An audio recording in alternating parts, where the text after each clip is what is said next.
علی اینا هر دو رو میخوام اینجا قایم کنم.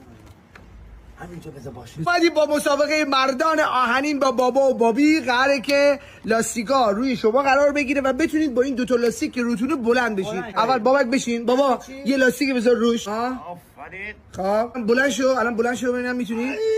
آها باریکالله. حالا دومی. آها بریم دومی. بابا بلند شو. اصلا شدنی نیست.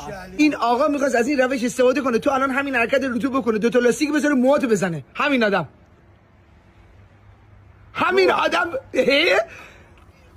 چی؟ تو میخوره. تو برو الان برو ماشین ریشترشو برو ببین آماده کرد. برو ببین. علیه صبر کن. واسه من نه تو می‌خواستی موی بابا رو بزنی. صبر کن. برو ماشین ریشترشو برو بیار.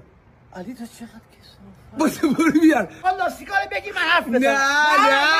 نه صبر کن. کار داری. دوستیمون قسم اینجوری نبود.